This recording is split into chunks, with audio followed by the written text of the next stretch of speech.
If he finds this note before you do, we're both finished.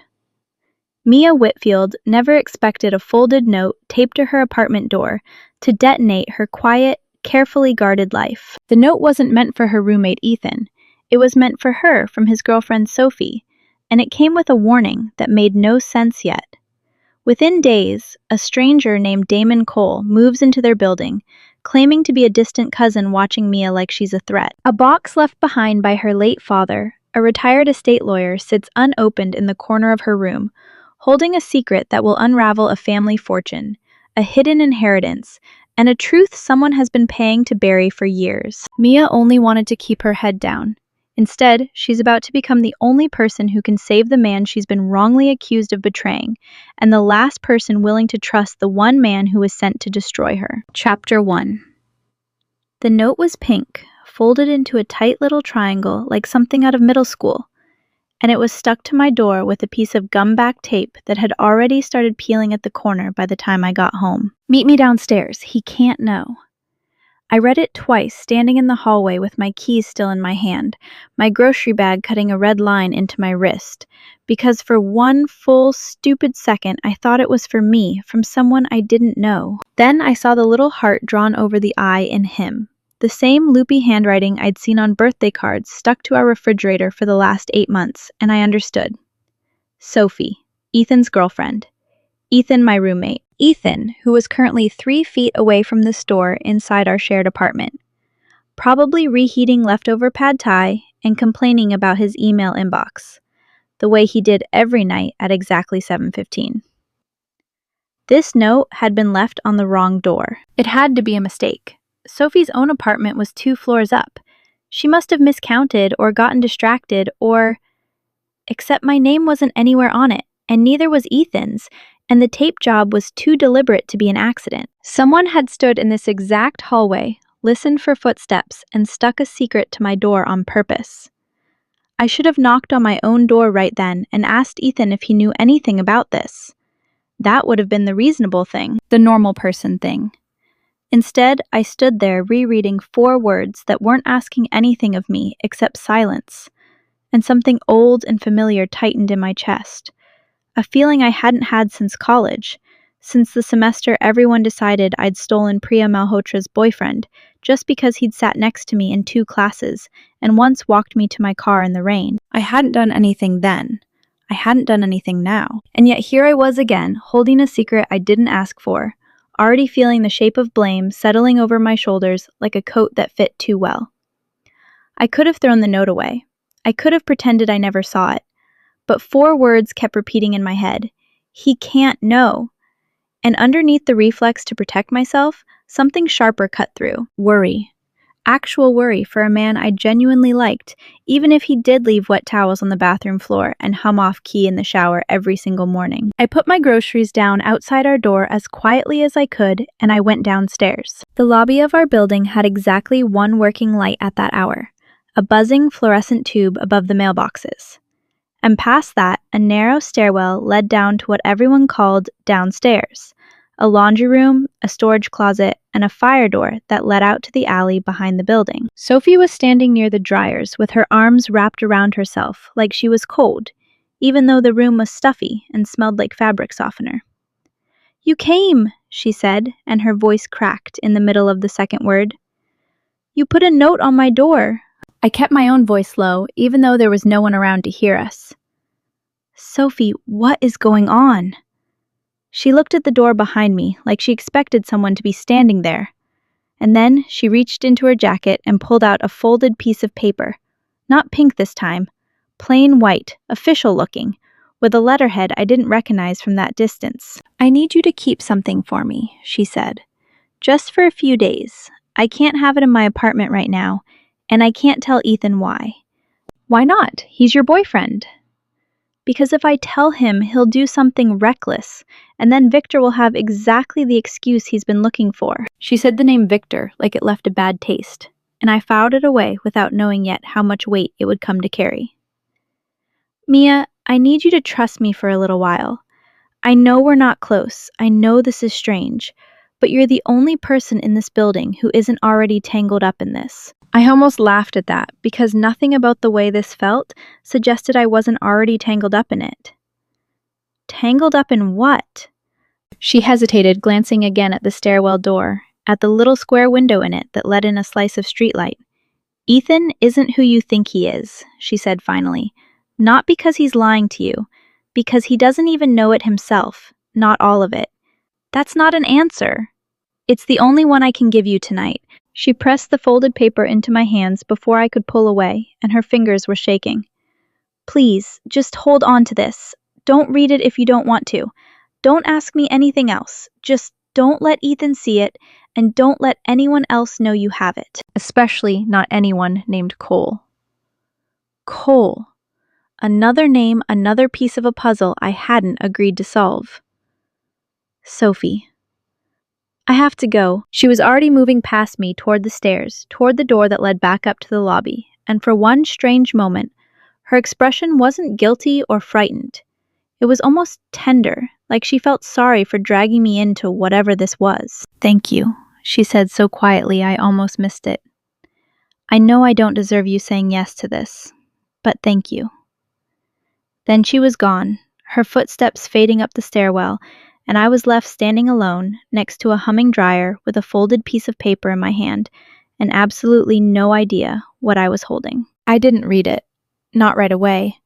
I told myself it was because I respected her privacy, but honestly, some smaller and more selfish part of me didn't want to know. Not knowing felt safer. Knowing meant I'd have to decide what to do with the knowledge, and every decision I'd ever made about other people's secrets had cost me something. I slid the paper into the inside pocket of my jacket, picked my groceries back up from where I'd left them outside the apartment door, and let myself in like nothing had happened. Ethan was in the kitchen, exactly like I'd predicted, standing at the stove with a wooden spoon in one hand and his phone propped against the toaster, playing some finance podcast at a volume just loud enough to be annoying. He looked up when I came in, and for half a second his face did something complicated, searching mine like he was checking for evidence of something. "You were gone a while," he said. "Thought you just went to the corner store." Line was long, I lied, and the lie came out smoother than it should have, which unsettled me more than the note itself had. "You good?"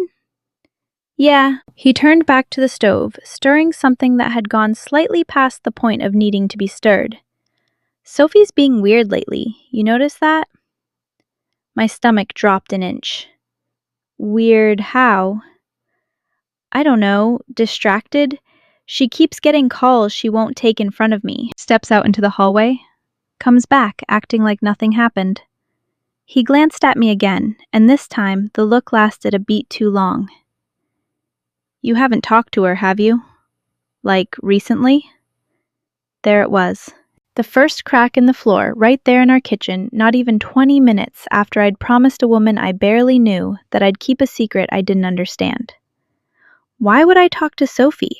I asked, and it wasn't quite a lie because technically I hadn't answered his question.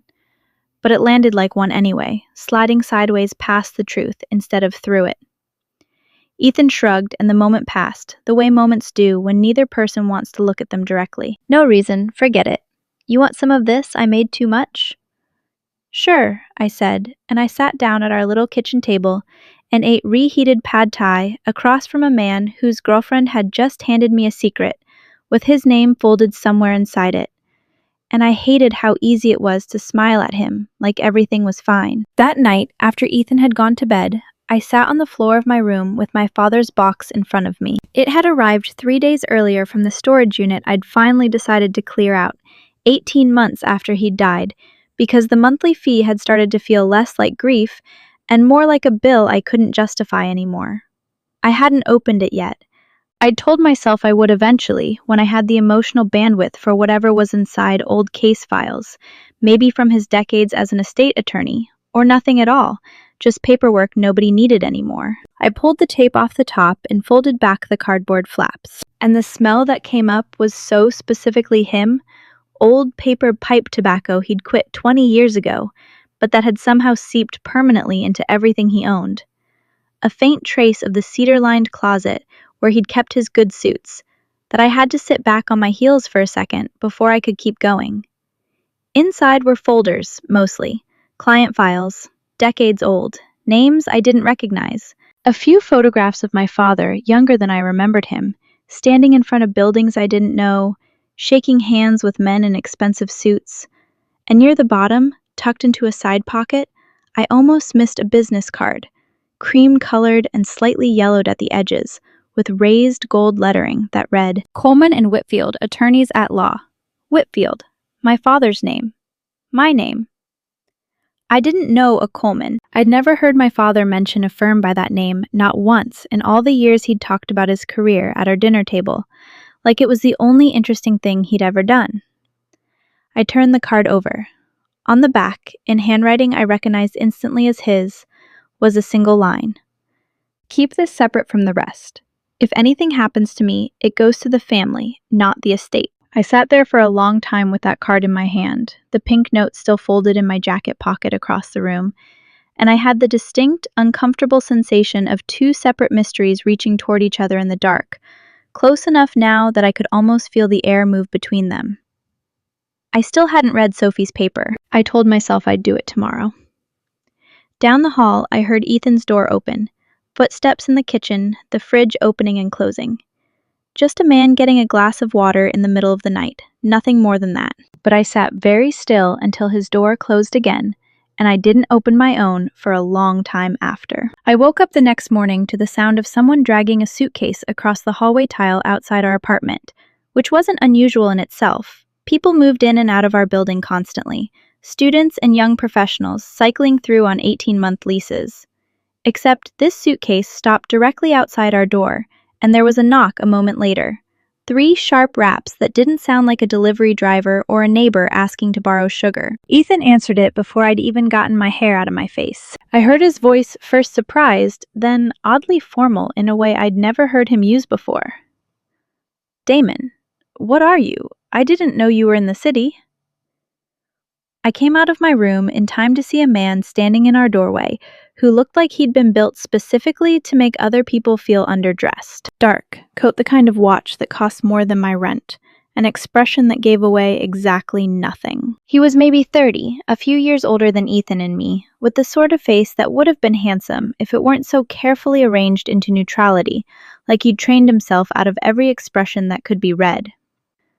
I was in the area, Damon said, in a tone that made it clear this was not really an explanation at all. Thought I'd stay close for a while. You mentioned you had a spare room. I have a couch, Ethan said, half laughing, though there was something underneath the laugh that didn't sound entirely comfortable. You want to sleep on my couch. You could buy this whole building. I don't want to make a scene, Damon said, and something about the way he said it, quiet, precise, like each word had been weighed before it left his mouth, made the hair on the back of my neck rise. Family's easier without an audience. You understand. Ethan's jaw did something. Complicated, tightened, and then relaxed on purpose, the way people do when they're choosing not to argue in front of a stranger. Yeah, sure. Come in. That was when Damon's eyes moved past Ethan and landed on me, standing in the hallway in an oversized t-shirt, with my hair still doing whatever it wanted, and I felt the full weight of his attention land on me like a hand pressed flat against my sternum. You must be the roommate, he said. Mia, I said, because apparently I'd decided to be polite to a man who was looking at me like I was a math problem he hadn't solved yet.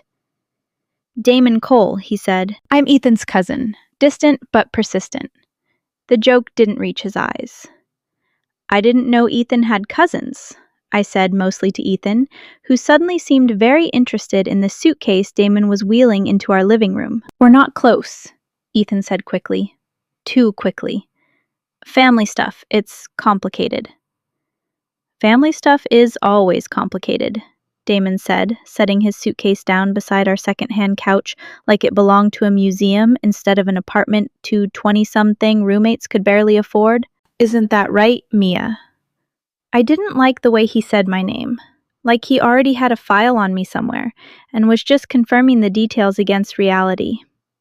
I wouldn't know, I said. My family's pretty simple. Something flickered across his face at that, not quite a smile, more like the ghost of one, there and gone before I could name it. Is it? He said, and it wasn't a question. I went back into my room to get dressed, and through the thin wall, I heard low voices, Ethan's rising slightly, and then dropping again, like he was trying to argue quietly enough that I wouldn't hear. I caught fragments. Why now, you said you'd stay out of it. Does Victor know you're here? And that name again, Victor. The same one Sophie had said in the laundry room, like it left a bruise in her mouth. By the time I came back out dressed and reasonably prepared to face whatever this day had decided to become, Damon was sitting on our couch with his phone in one hand, scrolling through something with the unbothered posture of a man who had never once in his life worried about being asked to leave a room. Coffee, I asked, because someone had to be normal, and it might as well be me. Black, he said without looking up. Thank you. I made 2 cups instead of 3 because Ethan had already left for work, muttering something about a meeting he couldn't reschedule, leaving me alone in my own apartment with a stranger who watched me pour coffee like he was cataloging which cabinet I kept the mugs in. You've lived with Ethan long? Damon asked, finally, setting his phone down. 2 years. I handed him the mug and sat down across from him, mostly because standing felt like giving him a height advantage I didn't want to concede. Why do I feel like you already know that? His mouth curved just slightly. Because I do.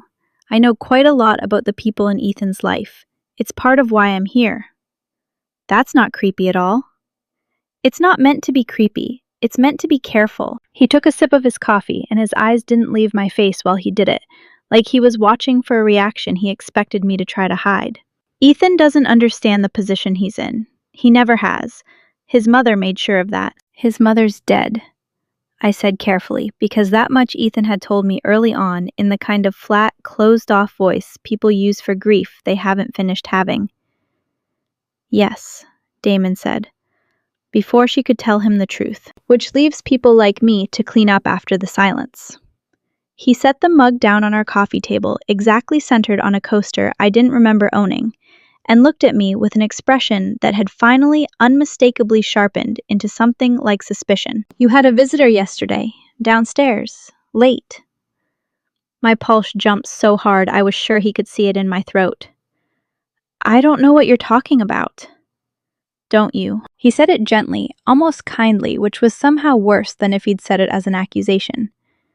Sophie Reyes, in the laundry room, for 11 minutes. Are you following her? Following me? I'm protecting my cousin, Damon said, which occasionally requires knowing things people would rather I didn't. He leaned forward, elbows on his knees, and for the first time his careful neutrality slipped just enough to show something underneath it, not cruelty exactly, but a kind of tired wariness, the look of a man who had been burned badly enough once that he now assumed fire everywhere. I've seen this before, Mia. Someone gets close to a man who has more than people realize, and suddenly they're very interested in things that aren't theirs to be interested in. I'm not accusing you of anything yet. I'm telling you I'm watching, so that later, when I do accuse you of something, you won't be able to say you weren't warned. That's not a warning, that's a threat. It's whichever one you need it to be, he said, standing, taking his coffee with him toward the window, like he owned the view. What did she give you? I felt the folded paper in my jacket pocket, like it had suddenly grown heavier, like it was pressing a visible shape through the fabric for him to see. Nobody gave me anything. Damon turned to look at me, and for a long moment, neither of us said anything, the silence stretching thin and taut between us, like a wire pulled tight enough to sing if you touched it. We'll see, he said finally, and went back to his phone. And I sat there with my coffee going cold in my hands, thinking about a pink note and a cream-colored business card, and a name Coleman that felt suddenly less like a coincidence and more like the edge of something enormous I hadn't yet been allowed to see the shape of. That afternoon, Sophie texted me. Did you read it yet? Please don't tell him anything. Not yet. I'll explain soon, I promise. I stared at the message for a long time before I typed back. There's a man in my apartment who says he's Ethan's cousin. His name is Damon Cole. He knows we talked. The reply came almost instantly, 3 dots appearing and disappearing twice before her message finally landed. Oh God. Mia, listen to me very carefully. Whatever he tells you, don't believe it until I've talked to you first. He's not what he says he is. None of them are.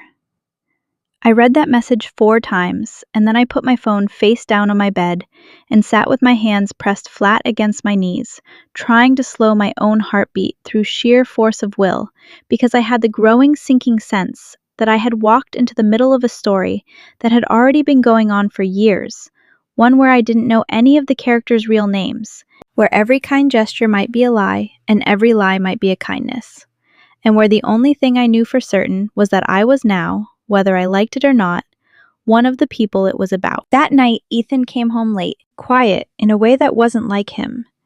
And when I asked if everything was okay, he just said, "Ask Damon," in a voice with an edge to it I'd never heard him use before, and went straight to his room without eating dinner.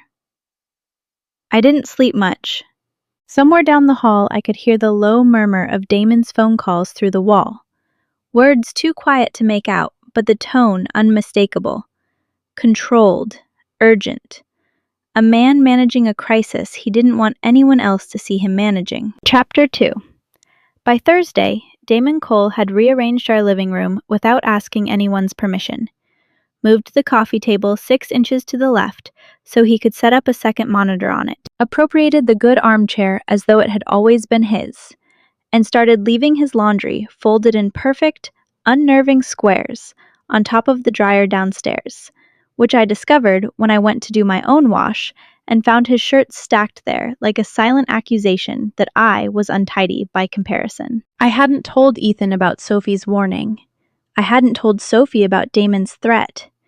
I was somehow keeping 2 separate secrets for 2 separate people who each seemed convinced the other one was the danger, and the strain of it had started to show up as a headache that lived permanently behind my left eye. I still hadn't opened the folded white paper. I'd taken it out twice, once at 2 in the morning, once in the shower, staring at its damp outline through the plastic bag I'd started keeping it in for safekeeping. And both times I'd stop myself because some superstitious part of me believed that as long as I didn't know what it said, I couldn't accidentally give it away. That afternoon, I came home from my shift at the clinic where I worked as a physical therapy assistant to find Damon sitting at our kitchen table with my father's business card in his hand. I froze in the doorway. "That's not yours." "No," he agreed, not looking up from it, turning it over between 2 fingers like he was assessing a piece of evidence. "It was in the box in your room. Door was open. I wasn't looking for anything, I promise you that much, but I saw the name and I couldn't exactly unsee it." "You went through my things?"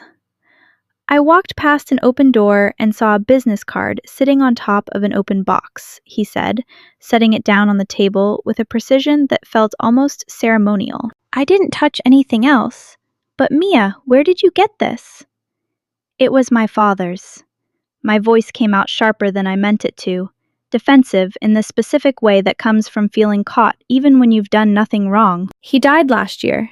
This came from his storage unit. Why does it matter to you?" Damon was quiet for a moment, and something in his posture shifted. Not softer exactly, but more careful, the way a person moves when they've just realized the floor beneath them might not hold their weight. "Because Coleman and Whitfield handled every piece of legal work for my family for almost 30 years, he said, before the firm dissolved, before half the paperwork from that era conveniently disappeared. He looked up at me, and for the first time since he'd arrived, there was no performance in his expression at all.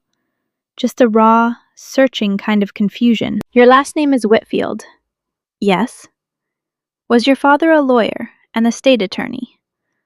"For 34 years, I said slowly, watching him the way you'd watch a dog you weren't sure was going to bite. "Damon, what is this about?" He didn't answer right away. Instead, he stood, walked to the window, and stood there with his back to me, for long enough that I started to wonder if he'd forgotten I was in the room. When he finally turned around, his voice had lost its cool, managed edge, replaced by something rawer. "There's a version of Ethan's family history that everyone in it agrees to tell," he said. "Youngest son of a self-made businessman, mother who died of an illness, distant relatives who occasionally show up to make everyone uncomfortable at holidays. That's the story I grew up hearing, too. But there's another version, one that only a handful of people ever had access to, where none of that is quite true. Where the businessman wasn't self-made, where the illness wasn't the whole story, where the distant relatives aren't as distant as we've all been told to believe. Are you telling me you're not really his cousin? I'm telling you, I don't know what I am to him exactly, because nobody who could tell me the truth is alive to do it, except possibly whoever your father entrusted with certain documents before he died. He gestured at the card on the table between us, like it was a loaded weapon. If your father held files under a firm name that officially doesn't exist anymore, files kept separate from the rest of his practice, marked to go to a family instead of an estate, that's not an accident, Mia. That's someone protecting something, and I need to know what. I thought about the line on the back of the card, my father's handwriting, careful and final. If anything happens to me, it goes to the family, not the estate. I hadn't told Damon that part. I hadn't told anyone. I don't have anything else, I said, which was true, technically, because the folded white paper in my room had come from Sophie, not my father, and some instinct told me not to conflate the two secrets out loud, even if some deeper instinct was starting to suspect they were the same secret, wearing two different faces. Damon studied me for a long moment, and I watched him decide visibly not to push harder. Not out of kindness, I thought, but out of the calculation of a man who understood that pressure applied too early breaks things you might need intact later. If you find anything else in that box, he said finally, anything at all, I need you to bring it to me before you show it to anyone else, especially before you show it to Ethan. Why especially not Ethan? He's your cousin. Doesn't he deserve to know his own history? He deserves to know it when it can't be used to destroy him, Damon said, and there was something in his voice then that I hadn't expected. Not coldness, but something closer to grief, carefully bricked over. Right now, half-truths in the wrong hands could cost him everything he has and possibly his freedom along with it. I would rather he learn nothing for a little longer than learn the wrong half of something and act on it before he understands what it costs. I wanted to ask him what he meant by destroy and freedom, words that felt disproportionately large for a family with an inheritance dispute. But before I could, the front door opened and Ethan came in, dropping his bag by the door with the particular heaviness of a man who has had an unbearable day. He looked between the two of us, me standing near the kitchen table, Damon by the window, the business card sitting between us like a small, silent bomb, and something in his face closed like a door. "What's going on?" he said. It wasn't really a question. "Nothing," I said too fast, and I saw the exact moment he decided not to believe me. "You two have been awfully cozy lately," Ethan said, and his voice had an edge I'd never heard him use with me before, brittle and hurt underneath the sarcasm. "Sophie sneaking around, and now you two? What is it with the people in my life suddenly having so many secrets?" "Ethan." "No, it's fine." He held up a hand, cutting me off, and the gesture had a finality to it that scared me more than shouting would have. "I get it. Whatever this is, everyone apparently agreed I don't need to know about it." He looked at Damon specifically then, and something passed between the two men that I couldn't read. Some old current of resentment and history that predated me by years. "You couldn't just stay away, could you?" "I'm trying to help you," Damon said quietly. "You have a very strange way of showing it," Ethan said, and walked past both of us into his room, and the door closed with a click that was somehow louder than a slam would have been. I stood there in the sudden silence, my heart going too fast. And Damon looked at me with something that might have been sympathy, if he'd allowed his face to hold that expression for more than a second. "He'll need to know eventually," Damon said quietly, mostly to himself. "I just need it to be on our terms, not Victor's." "Who is Victor?" I said, finally asking the question out loud, the name that kept surfacing like a stone under still water.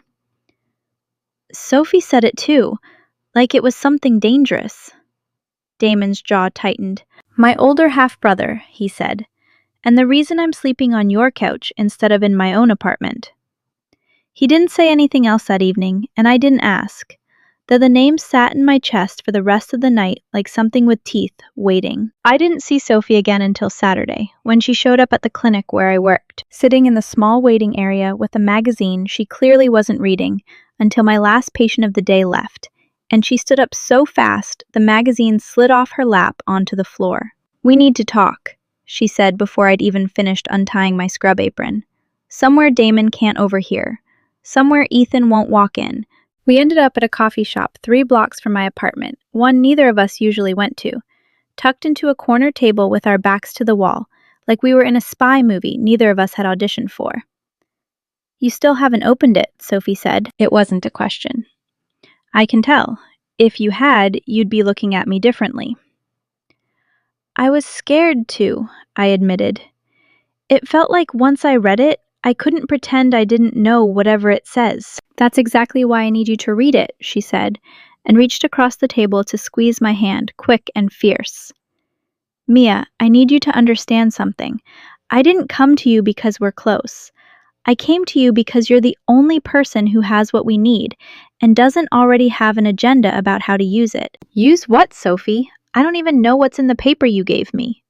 She lowered her voice further, leaning in until I could smell her perfume, something floral and expensive that didn't match the exhaustion in her eyes. "Ethan isn't the businessman's youngest son the world thinks he is," she said. "He's the only legitimate heir. His mother wasn't just his mother. She was married to Robert Cole before Robert married Victor's mother, before he ever built Coalfield Industries into what it is now. There was a first will, a real one. It named Ethan as full heir to everything before Victor's mother got Robert to redo it years later, cutting Ethan out almost entirely in favor of Victor." "That doesn't make sense," I said. "If there was a first marriage, a first will, wouldn't that be public record somewhere?" "It would be if the paperwork hadn't disappeared the year Robert died," Sophie said, "which is where your father comes in.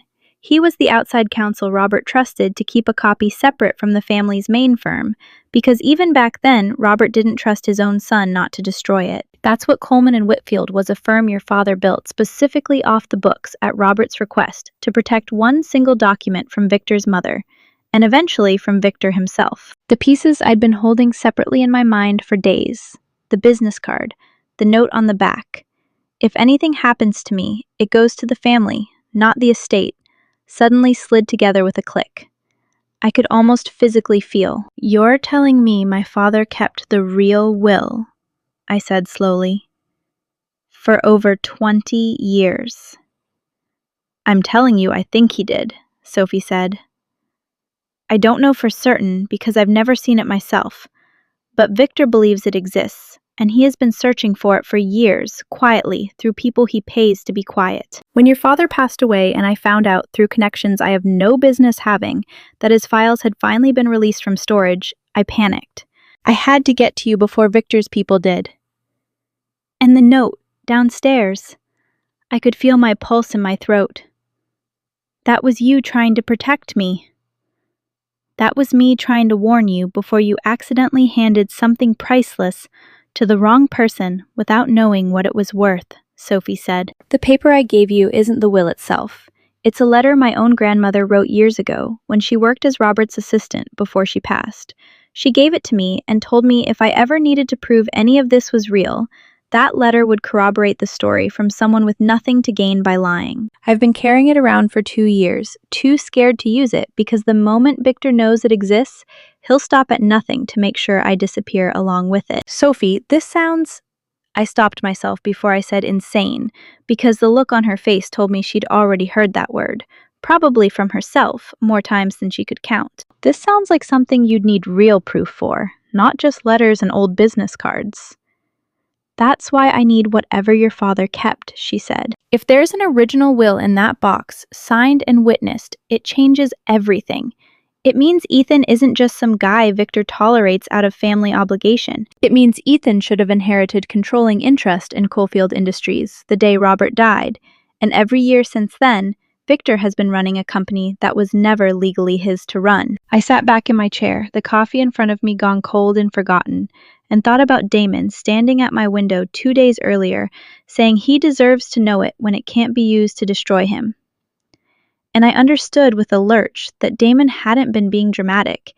He'd been choosing his words with the precision of a man who already knew exactly how high the stakes were. "Does Damon know all of this?" I asked. Something complicated crossed Sophie's face.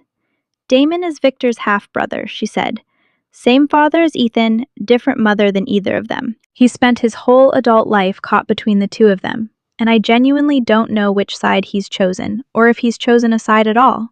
He might be trying to help Ethan. He might be trying to protect the company from a scandal no matter who it costs. Or he might be exactly what Victor sent him here to be. Someone close enough to Ethan to know the moment anything threatens to come out, so Victor can bury it before it does." "You don't trust him." "I don't trust anyone with the last name Cole," Sophie said, with a bitterness that told me this belief had cost her something already.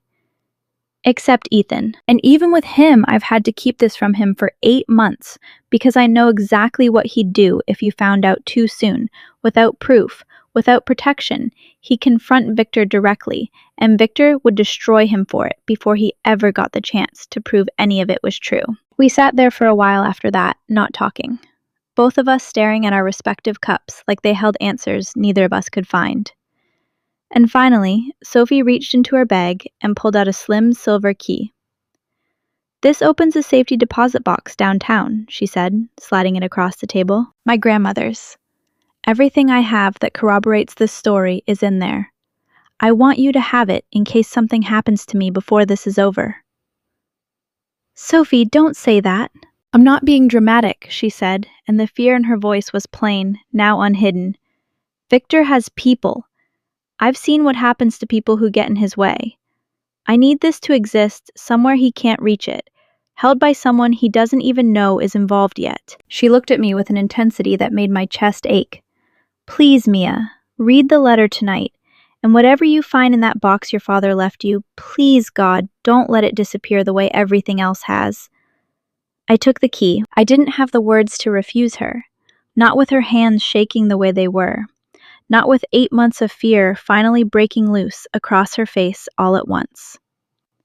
Walking home, the key heavy in my coat pocket, alongside the plastic bag holding the folded letter I'd promised myself I'd finally open that night, I passed a black car parked across the street from our building that I didn't remember seeing before its windows tinted dark enough that I couldn't see who was inside, though I had the distinct prickling sensation that whoever it was could see me perfectly well. I didn't tell Ethan about the coffee shop or the key or Victor's name spoken like a curse. I didn't tell Damon either. I went straight to my room, locked the door, for the first time since I'd moved into that apartment, and sat down on my bed with Sophie's grandmother's letter in my hands. This time, I opened it. The handwriting was old formal, the cursive of someone taught to write in an era before typing replaced penmanship. And as I read it, line by line, an assistant's careful, dated account of a private conversation with Robert Cole in his study of a will he'd signed in front of 2 witnesses, naming his firstborn son as sole heir of his instruction, that a copy be kept somewhere his second wife could never reach it. I understood. Finally, exactly what I had agreed to protect, and exactly how much danger that protection carried with it. Down the hall, I heard Ethan's door open, and Damon's voice low and urgent, saying something I couldn't make out, and Ethan's voice rising in response, sharp, with an anger I'd never heard directed at anyone before. Something was coming. I could feel it building in the walls of that apartment, like pressure before a storm. And for the first time since the pink note had appeared on my door, I understood that there was no version of this where I got to remain merely a bystander. Chapter 3. The shouting started around 9 that evening, muffled at first through Ethan's closed door, and then suddenly not muffled at all when the door banged open and his voice carried clean down the hallway into the living room, where I was pretending to fold laundry I'd already folded twice. "You've been here 5 days, and you still haven't told me why," Ethan was saying. "Every time I ask you a direct question, you give me some vague answer about protecting me. I'm not a child, Damon. I don't need protecting, I need the truth." "You need both," Damon said, his voice tight in a way I hadn't heard from him before, the careful control finally starting to fray. "And I can't give you the truth yet without giving Victor exactly the leverage he needs to bury it before it ever sees daylight." There it is again, Victor. Always Victor. Ethan appeared in the hallway, Damon a step behind him, And the look on Ethan's face when he saw me standing there, laundry basket abandoned on the couch, was something I would remember for a long time afterward. Not anger at me exactly, but a kind of wounded confusion. The look of a man realizing the ground under him had been shifting for longer than he'd known. Does she know something too? Is that it? Is everyone in my life keeping secrets from me except me? Ethan? No, I want an answer, right now. He turned to me directly, and his voice cracked slightly, not with anger but with something rawer. Mia, did Sophie tell you something? Is that why you two have been sneaking around? I stood there with a folded towel in my hands, feeling the full weight of two secrets pressing against the inside of my ribs. Sophie's warning. Don't tell him anything. Not yet. Pulling against every instinct I had toward honesty. And I hated in that moment how much the shape of this echoed the exact situation that had cost me my friends in college. Standing accused, holding a secret that wasn't mine to give away, watching someone I cared about decide in real time whether or not to believe me. I can't explain it the way you want me to, I said carefully, and I watched his face fall at the non-answer. Watched him take it as confirmation of the worst version of events he'd already built in his head. It's not what you think. It's not about you and me, or me and Sophie. It's always something, Ethan said quietly, and the quiet was worse than the shouting had been. You know what? Forget it.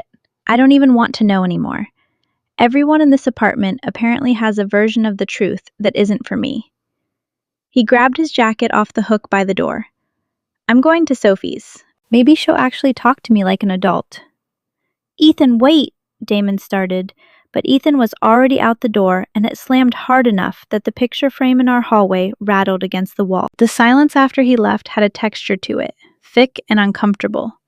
And Damon stood there for a long moment, with his hands still half raised toward the door Ethan had just gone through, before he let it drop and turned to face me fully. You need to tell me what she gave you, he said, now, before this gets worse than either of us can control. Why should I trust you with it, I said, when I still don't even know whose side you're on? Something in his expression cracked then. Just slightly, the careful architecture of his composure, showing a hairline fracture I hadn't seen before. I'm on the side of not letting my father's actual son lose everything to a man who's been stealing from that company for a decade, he said, his voice low and fast, like the words had been building pressure behind his teeth for days. Victor has been moving money out of Coalfield Industries into shell accounts for years. I found the pattern 18 months ago, by accident, doing a favor for a board member who trusted me. Since then, I've been trying to build a case quiet enough that Victor doesn't realize I'm building it, because the moment he does, he'll accelerate whatever plan he already has to remove Ethan permanently from any claim on the company. And I mean permanently, Mia, not just legally. The room felt colder suddenly. What does that mean? It means Victor has people who make problems disappear when the problems are inconvenient enough, Damon said. It means an audit is scheduled in 6 weeks that will expose the embezzlement no matter what he does, which means he needs Ethan discredited or removed as a claimant or worse before that audit happens, so that when the dust settles, there's no legal heir standing in his way, asking uncomfortable questions about where the money went. I thought about the black car parked across the street. I thought about Sophie's shaking hands, the silver key now sitting in a drawer in my room. Her voice saying, I don't trust anyone with the last name Cole. Sophie's letter, I said, slowly, deciding finally to trust the man standing in front of me. At least partially, because the alternative, carrying this alone for one more day, felt like more than I could hold. It's from her grandmother. She worked for your father. It describes a first will, one that named Ethan as sole heir before your father's second wife had it changed. Damon went very still. You're certain? I read it myself tonight, I said, and my father kept the original documents, or at least I think he did. There's a business card in the box he left me from a firm called Coleman and Whitfield, with a note on the back saying it should go to the family if anything happened to him. Coleman and Whitfield. Damon repeated the name like it physically hurt him to say it. My father mentioned that name to me once, years ago, when I was still young enough that I thought it was just an old business associate he was reminiscing about. I never thought... He stopped, pressed the heel of his hand against his eye for a moment, and when he lowered it, something in his face had changed, opened like a door that had been locked for a very long time, finally giving way. If your father kept that will, Mia, it's the single piece of evidence that would end this, not the embezzlement case that takes down Victor eventually regardless. But this ends it now, cleanly, without 6 more weeks of him having time to destroy evidence or disappear the way people like him always find a way to disappear. So find it, I said. It's my father's box. I'll look tonight. It's not that simple, Damon said. If Victor even suspects that document exists and is close to surfacing, he will move against whoever holds it immediately. Which means the moment I confirm this to anyone, including Ethan, you become a target the second Victor's people notice you've been talking to Sophie, to me, to anyone at all. He looked at me with an expression that was almost apologetic, almost gentle, entirely unlike the cold suspicion he'd greeted me with less than a week earlier. I should have trusted you sooner. I'm sorry. I let old wounds make my judgment for me. What old wounds?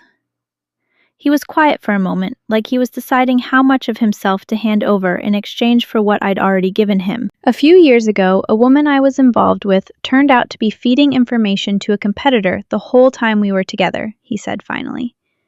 I didn't find out until it cost my old firm nearly everything. Since then, I've had a habit of assuming the worst about anyone who gets close to something valuable. It's not fair to you. It's not who I want to be. But it's who this family has made me, and I haven't found the way back from it yet. There was something disarming about hearing him admit that a crack of vulnerability in a man who had spent 5 days performing invulnerability so thoroughly I'd started to believe it was simply his nature. That's not an excuse to treat people like suspects, I said, but softer than I meant to say it. No, he agreed, it isn't. I'm working on it. We stood there a moment too long. The tension between us shifted into something different than it had been. Something that had less to do with suspicion and more to do with the strange sudden intimacy of two people who had just decided against their better judgment to trust each other with something that could get them both hurt. My phone buzzed. Sophie's name lit up the screen, and when I answered, her voice was shaking so badly I could barely understand her at first. Mia, Ethan came to my apartment, and he's furious. He thinks I've been lying to him about everything. And I panicked, and I told him half of it, not everything, just enough that he knows something's wrong. And now he says he's going straight to Victor's office to confront him directly, tonight, and Mia. If he does that before we have proof, Victor will... Her voice broke off into something close to a sob. You have to stop him. Please. You're the only one he might still listen to. I looked at Damon, who had gone pale, hearing even my half of the conversation, already grabbing his coat off the hook by the door. Where's Victor's office? I said, already reaching for my own jacket. Downtown, Coalfield Tower, 42nd floor. Damon said, his voice tight with an urgency that made the whole apartment feel suddenly smaller, more dangerous, the walls pressing in around a secret that had finally, irreversibly, started to move. If Ethan walks in there tonight with half a story and no proof, Victor will paint him as unstable, unreliable, a man making wild accusations out of jealousy over a company he was never entitled to. We have to get to him first. We ran. The lobby of Coalfield Tower at 9:40 on a Saturday night was nearly empty except for a bored security guard and the hum of fluorescent lights reflecting off polished marble. And Damon flashed some kind of identification at the desk that got us waved through without a single question asked, which told me more about who he really was in that company than anything he'd said aloud all week. We found Ethan in the elevator bank on the 42nd floor, pacing in front of a set of double glass doors etched with the Coalfield Industries logo, his jacket still on his hands, shoved deep in his pockets, in a way that made him look, for the first time since I'd known him, genuinely young and lost, rather than composed. Ethan! My voice came out breathless from the run across the lobby up the stairs when the elevator had seemed too slow. Don't go in there. Not like this. Why not? He said, not turning around. Everyone's had their turn keeping things from me. Maybe it's time I go find out the truth myself from the person everyone seems so afraid of. Because if you go in there with half a story and no proof, he'll destroy you with it, Damon said, stepping forward, and something in his voice, raw, urgent, stripped finally of the cool distance he'd maintained all week, made Ethan actually turn around to look at him. "Ethan, listen to me. I know I haven't given you a reason to trust me. I know 5 days of vague warnings and locked doors probably feels like everyone in your life has decided you're too fragile to handle your own history. But I'm telling you now as plainly as I can. There is a document that exists that we believe can prove you are the rightful heir to everything Victor currently controls. And if you walk through those doors tonight without it, you will hand him every excuse he needs to bury it forever, before we ever get the chance to use it." Ethan stared at him, at his jaw working, and I watched something in his face waver between the anger he'd been carrying all evening and something else, something closer to hope, dangerous and unguarded. "What document?" "A will," I said quietly. "Your father's first will. I think my father kept it hidden for over 20 years, exactly for a moment like this one." "Your father." Ethan looked at me like the words didn't fit together in his head yet. "What does your father have to do with any of this?" "I don't fully know yet," I admitted, "but Sophie thinks it's real, and Damon thinks it's real, and honestly, Ethan, I think it's real too, because I found a card in his things tonight that makes no sense any other way." Behind Ethan, the glass doors to Coalfield Industries' executive floor swung open, and a man stepped out, tall, silver-templed, dressed in a suit that fit him with the kind of precision that only comes from money spent specifically to make other people feel smaller in comparison. His eyes moved across the three of us standing in the hallway with the unhurried assessment of a man who has never once in his adult life felt unsafe. "Well," Victor Cole said, his voice smooth, almost pleasant. The kind of voice that made my skin crawl precisely because it gave nothing away. "This is an unexpected little reunion. Ethan, Damon, and I don't believe we've met." His eyes settled on me, and I felt them like a weight. "You must be the roommate." "Victor," Ethan said, and his voice had gone hard flat, the anger from earlier crystallizing into something colder, now that its target was actually standing in front of him. "We need to talk." "Do we?" Victor smiled, and it didn't reach his eyes at all. "About what exactly?" "Family gossip. I do hope this isn't about the ridiculous rumors your girlfriend has apparently been spreading around town. I'd hate for something so beneath us to become a habit." "About the audit in 6 weeks," Damon said quietly, and I watched something shift in Victor's expression. Small, almost imperceptible, but real. A flicker of calculation replacing the practiced amusement. "About where the money's been going." "About a document our father kept separate from everything else, specifically because he didn't trust you to leave it alone." The silence that followed stretched long enough that I could hear the building's ventilation system humming somewhere overhead. And when Victor finally spoke again, his voice had lost its warmth, entirely, gone flat and precise as a blade. "I don't know what fantasy the three of you have constructed together," he said, "but I'd advise you to be very careful about what you say next, because accusations like that made without a shred of proof tend to end careers, sometimes more than careers." His gaze flicked to me again, lingering, and something about the way he looked at me made my stomach turn cold. "Whitfield," he said, almost thoughtfully, like he was testing the name against some private catalog in his memory. "That's an interesting name for you to be carrying around my building tonight." He knew. He'd known the name before I'd ever said it out loud, and the realization settled over me like ice water, because it meant Sophie had been right.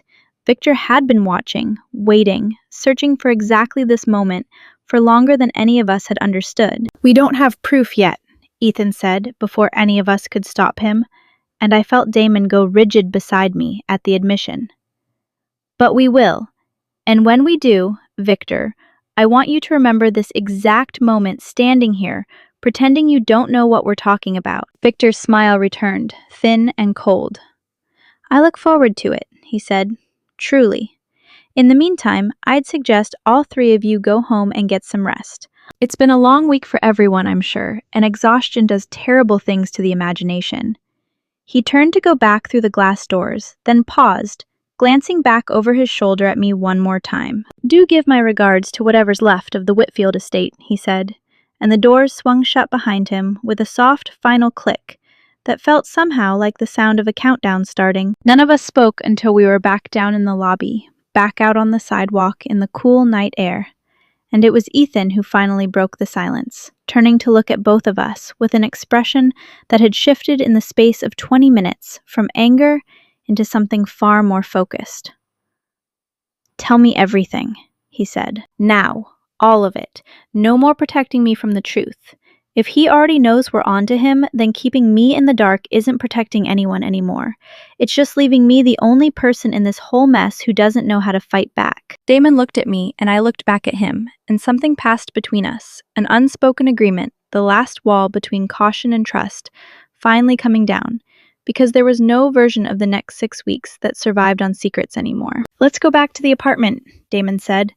"There's a lot to explain, and I think it's finally time we explained all of it." Behind us, high up in the dark tower, a single light remained on in what I now knew was Victor Cole's office, and I had the distinct, uneasy feeling that somewhere up there, a very dangerous man had already begun making calls. Chapter 4.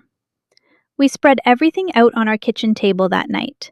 Sophie's grandmother's letter, my father's business card, the silver key I still hadn't used, and a legal pad Damon filled with dates and figures from 18 months of quiet investigating that he'd apparently kept memorized rather than written down anywhere Victor's people might find it. Ethan listened to all of it without interrupting, his face going through a slow, painful transformation from disbelief to something raw grief, maybe for a version of his life that had never actually been true, for a mother who had died carrying a secret that would have changed everything if she'd only lived long enough to tell him herself. "She knew," he said quietly, when Damon finished explaining the outline of the first will, the second wife. The decades of quiet maneuvering that had shaped every version of the story Ethan had ever been told about his own family. "My mother knew all of this, and she never told me. She was trying to protect you," Sophie said gently. She'd come over the moment Ethan called her apology and relief written plainly across her face, when she saw the 4 of us gathered around the table, instead of Ethan storming into Victor's office alone. "I think she was scared of exactly what almost happened tonight. You walking into that building with nothing but anger and no proof, and Victor destroying you with it before you ever got the chance to be believed." "So what do we do now?" Ethan said. "We know the will might exist. We don't know where it is. We know Victor's been stealing for years, but the audit that would prove it isn't for 6 weeks. We're just sitting here, waiting for him to make the first move." "No," I said, and something in my own voice surprised me. A steadiness I hadn't expected to find. "I have my father's box. I haven't gone through all of it yet. If he really did keep a copy of that will separate from the estate, the way the note on the back of that card suggests it's probably still in there, hidden in a way that made sense to him at the time." We went to my room together, all 4 of us crowded around the box like it was an altar, and I pulled out folder after folder of old client files, names and dates that meant nothing to any of us, until near the very bottom, beneath a false panel of cardboard I almost missed entirely, my fingers found a manila envelope sealed with wax, brittle with age. My father's handwriting across the front in ink that had faded to a soft brown. "For whoever finds this after me, verify before you open. Once opened, it cannot be resealed, and the moment it's known to exist, everyone named inside becomes a target." I looked up at the 3 faces watching me. Ethan's pale, with a hope he didn't quite trust himself to feel yet. Sophie's tight with anxious anticipation. Damon's carefully still in the way I now recognized as his version of holding his breath. "Once I open this," I said slowly, "there's no going back from what's inside." "Open it," Ethan said, his voice barely above a whisper. "Please, I need to know." I broke the wax seal. Inside was a single document, several pages typed on paper that had yellowed at the edges, but remained perfectly legible. A last will and testament dated 26 years earlier, signed by Robert Cole, in a hand I didn't recognize, but that Damon confirmed instantly. His own fingers trembling slightly as he traced the signature was unmistakably his father's. 2 witness signatures beneath it, notarized. Official naming, Ethan Robert Cole. Full name, no ambiguity, as sole heir to the entirety of Coalfield Industries and all associated holdings, revoking by explicit clause any and all prior or subsequent testamentary documents, unless executed with the specific knowledge and consent of the named beneficiary. This overrides everything, Damon said, his voice thick. Every version of the will Victor's mother had drawn up after this, every restructuring of the company's ownership over the past 2 decades. If this document is validated as authentic, and this is the true final expression of my father's wishes, none of it holds. Ethan, this makes you the legal owner of Coalfield Industries. Not a percentage, not a disputed claim, all of it. Ethan sat down heavily on the edge of my bed, the papers trembling slightly in his hands, and for a long moment nobody said anything at all. The weight of 26 years of buried truth settling over the room like something almost physical. "Why would your father hide this?" Sophie asked, quietly breaking the silence. "If this is what he actually wanted, why not just enforce it while he was alive?" Damon was quiet for a moment, his eyes still on the document. "Because he was a coward in the end, about the one thing that mattered most," he said, and there was old, unresolved anger in his voice, the kind that comes from loving someone and being disappointed by them at the same time. "He loved my mother's family's connections, the business advantages that came with the second marriage, and he didn't have the strength to fight her over the succession while he was alive. I think he told himself he'd fix it eventually. And then he died before he ever did." He looked up, meeting Ethan's eyes. "He left this instead, a way to fix it after he was gone, when he no longer had to be the one to face the consequences of the fight." "That's not fair to any of us," Ethan said quietly. "No," Damon agreed. "It isn't, but it's what we have." We should have felt triumphant in that moment. Instead, a cold unease had settled over the room, because a document this explosive, discovered this late in a box that had sat in storage for 18 months before finally arriving at my door, felt less like the end of a fight and more like the opening move of a much larger one. I was right to feel that way. My phone buzzed on the nightstand less than 10 minutes later, an unknown number, a single text message that made the blood drain from my face the moment I read it. "Your father's reputation was more fragile than you know, Miss Whitfield. It would be a shame if certain irregularities in his old case files came to light, now falsified notarizations, forged signatures, the kind of thing that ends careers, even posthumously. I'd hate for his memory to suffer for whatever it is you think you found. Perhaps we should discuss this like reasonable people before anyone does something they can't take back." I read it aloud, my voice shaking despite my best effort to keep it steady, and watched the color drain from everyone else's face in turn. "He's threatening your father's memory," Ethan said, disbelief and fury warring in his voice.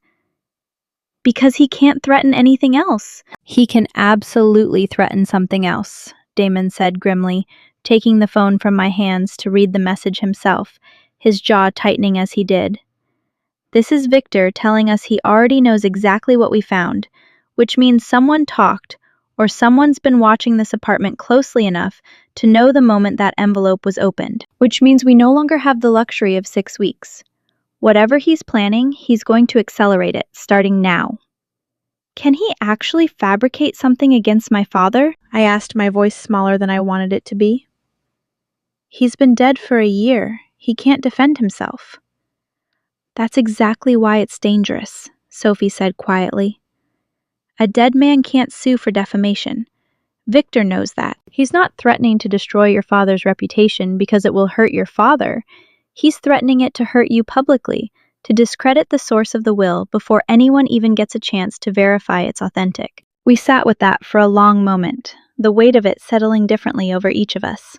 Ethan staring at the document that had just handed him an entire company and an entire history he hadn't asked for. Sophie's hand finding his in a way that finally looked like the reunion of 2 people who'd been carrying separate pieces of the same fear for months. Damon, pacing the small space of my room like a man recalculating a battle plan in real time.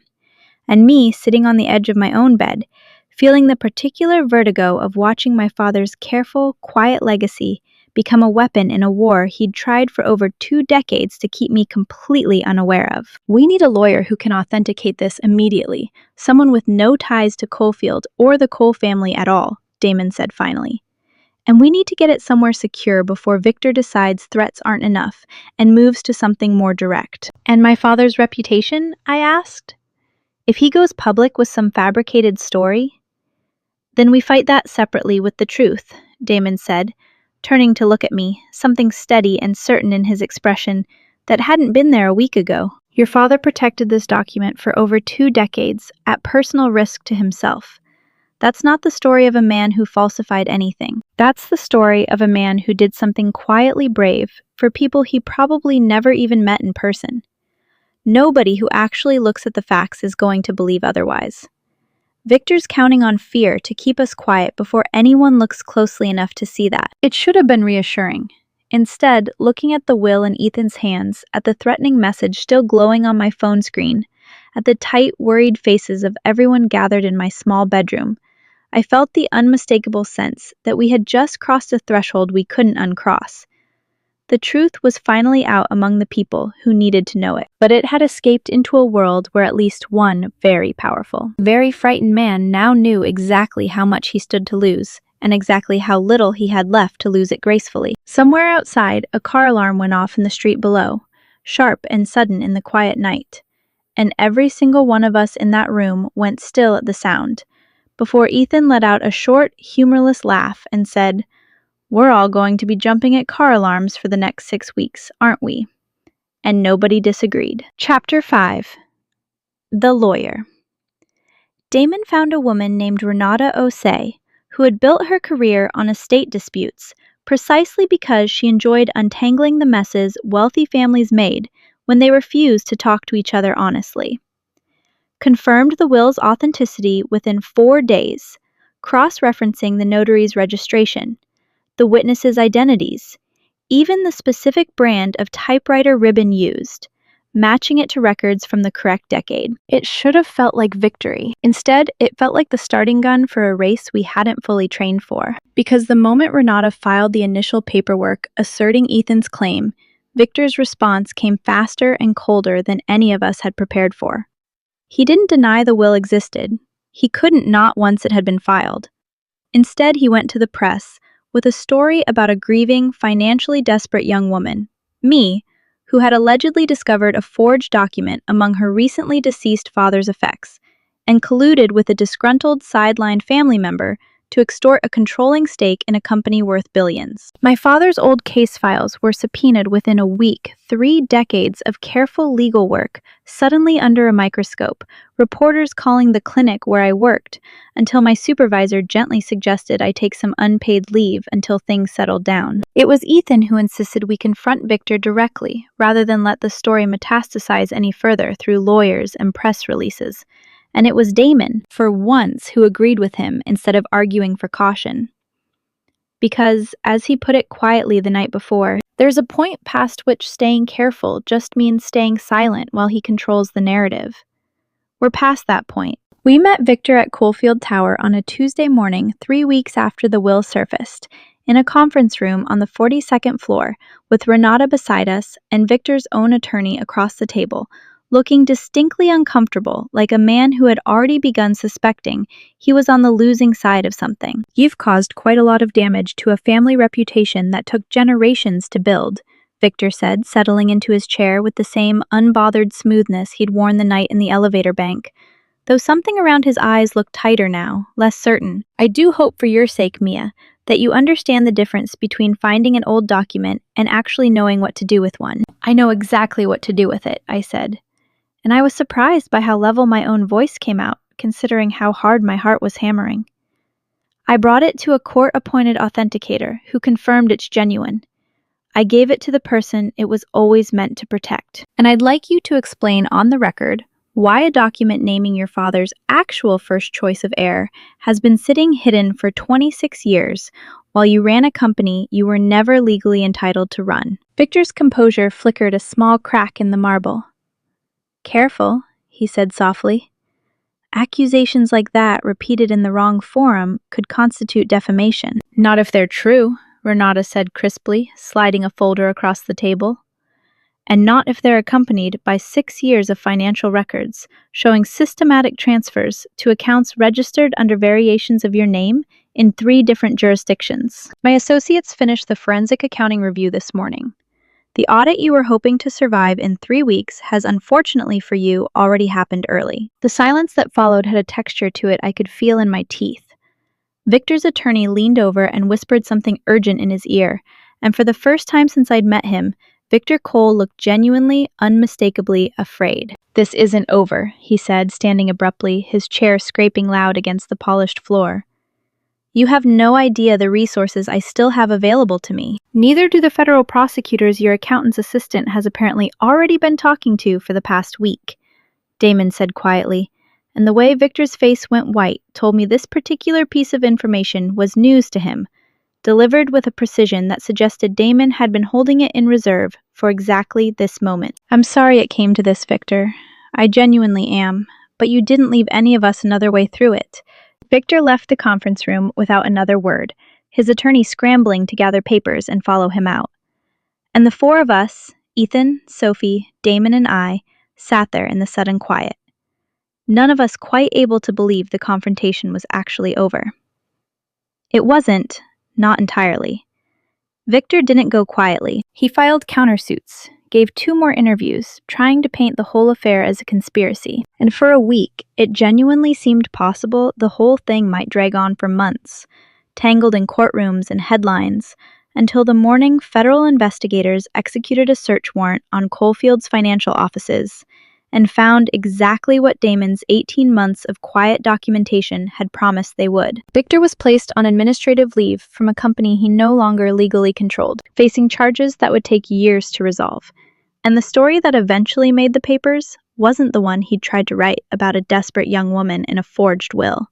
It was the true one, about a father's hidden final wishes and the daughter of his old lawyer who had refused to let a threat silence her. It didn't feel like winning.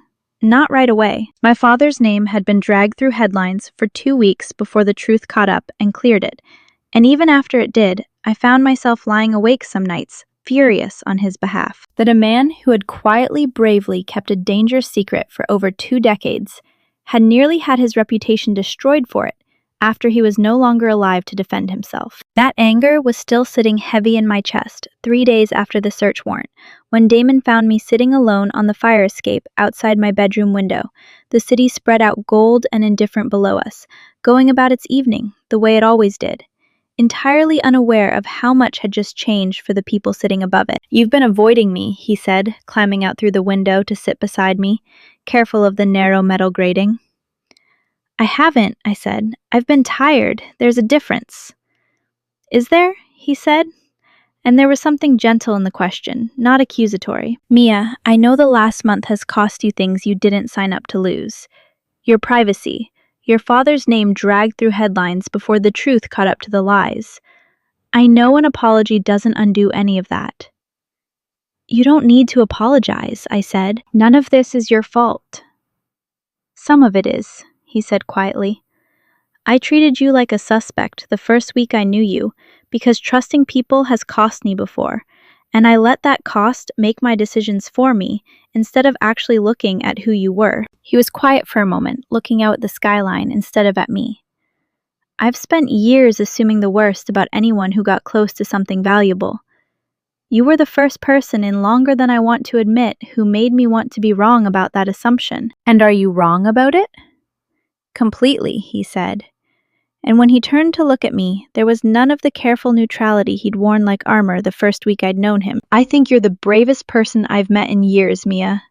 You had every reason to throw that letter away, to pretend you never saw the note on your door, to let all of this stay someone else's problem. Instead, you carried 3 people's secrets at once, and never once used any of it against any of us, even when it would have been so much easier for you if you had." "It didn't feel brave," I said. "Most of the time, it just felt like being scared and doing the next thing anyway." "That's what brave actually looks like most of the time," he said, and something in his voice had gone soft in a way I hadn't heard from him before. "I keep thinking about that first morning when I told you I was watching you like it was some kind of threat. I've never been more wrong about anyone in my life." "You were pretty convincing at the time," I said, and something in the tension of the last month finally broke loose in my chest, a laugh escaping before I fully expected it. "I genuinely thought you might have me investigated." "I did have you investigated," he admitted, wincing slightly. "For about 4 days. I stopped the moment I actually got to know you, because it felt obscene to keep gathering information on someone who'd already shown me over and over that she didn't have anything to hide." "That's not exactly the romantic confession I was expecting," I said, though my heart was doing something complicated in my chest that made the teasing feel thinner than I meant it to. "I'm not finished," he said, and reached over carefully to take my hand where it rested on the cold metal grating between us. "I don't know how to do this the easy way. I've spent so long assuming the worst about people that I don't entirely trust myself to know what it feels like when something is actually good. But this past month, watching you carry all of this without ever once becoming someone smaller because of it, I think I've been falling for you since somewhere around the 3rd day when you looked me dead in the eye and told me my threats weren't going to work on you." "They mostly worked," I admitted. "You didn't let them stop you," he said. "That's the part that mattered." His thumb moved gently against the back of my hand. "I know this is complicated. I know I'm tangled up in Ethan's family in ways that will take years to fully sort out. And I know the last thing you probably want right now is one more complicated thing added to your life. But I'd very much like to be one if you'll let me." "That might be the least romantic way anyone's ever asked to date me," I said, though I was smiling now, something warm loosening in my chest for the first time in weeks. "I did warn you I don't know how to do this the easy way," he said, and when he leaned in, slow enough that I had every chance to pull back if I wanted to, I found that I didn't want to at all. Inside through the window, I could hear Ethan and Sophie's voices, easy and warm again, in a way they hadn't been in over a month, laughing about something on the television, the sound of 2 people who had finally stopped carrying secrets between them, and found on the other side of all that fear that what remained was still worth holding on to. My father's box sat empty now on my closet shelf, its secrets finally delivered to the people who needed them. Its weight lifted off my shoulders after 18 months of not knowing what I was even keeping safe. Ethan's claim to Coalfield Industries had been formally recognized 2 days earlier, with Renata's help and a mountain of paperwork that would take months to fully untangle.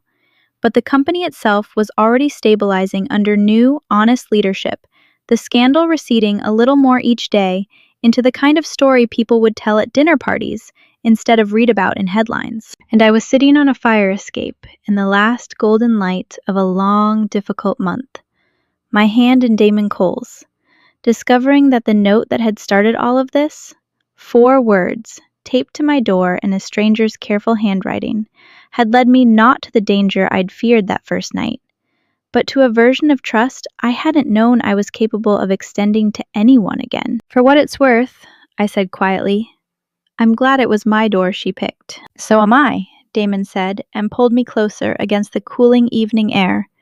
And for the first time in longer than I could remember, the quiet between us felt like exactly what it was. The beginning of something, instead of the silence before another secret.